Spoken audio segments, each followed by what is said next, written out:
for you guys because, well, first, we've learned some cool new things I wanted to share with you all that I find pretty interesting, and then also I want to let you guys know about a live stream that's happening today, actually in a couple of hours. I wanted to make sure that all of you guys were there that can be there, and I'll probably follow up with a video, about the live stream, but at least you could see it live. So, anyway, as you guys know, this week is E3 week. It's where all the big companies come to this convention. They show off what they're working on the next year, and Activision Infinity Ward are no strangers to that. They've been showing off Call of Duty Ghosts. They had the all-access live stream the other day where we got to see the underwater mission as well as the No Man's Land mission with the dog, which you guys both saw on my channel.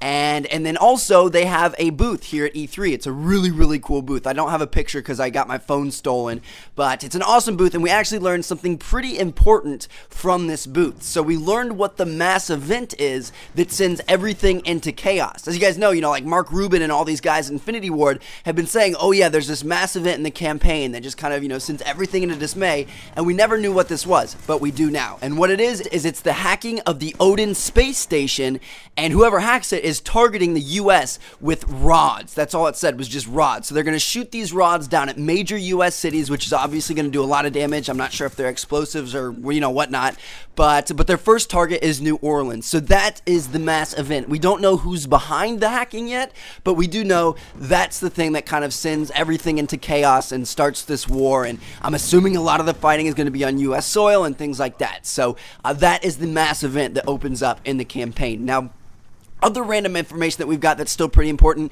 is there's actually a WiiU version of the game being developed. So, all the time that they've been advertising it so far, it's just been on like the Xbox One, Xbox 360, PlayStation 4, PS3, and then PC, but they are working on a WiiU version of the game. It's just not being listed yet for whatever reason. So those of you with a WiiU, you can enjoy Call of Duty Ghosts as well.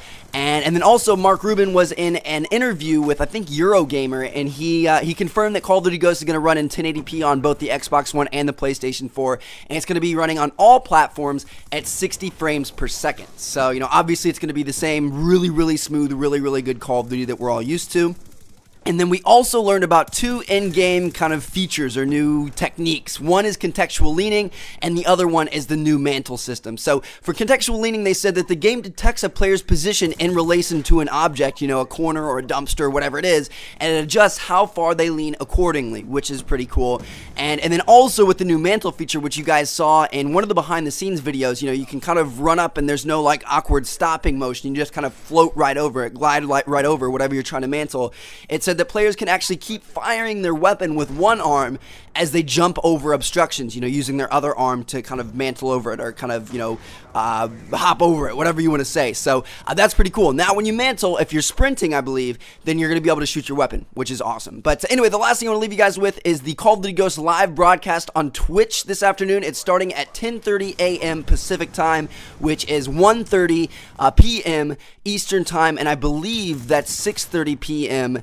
in the UK. I'm not exactly sure on that. You guys do your time zones, but yeah, they're doing a, I think it's a 30-minute little broadcast. Maybe it's 15 minutes, but I think they might show off the Federation Day campaign mission, which is, according to Charlie Intel, one of the best Call of Duty missions they've ever seen. So anyway, make sure you guys check that out. Thank you all for watching. Catch you guys later. More information coming soon. Peace out.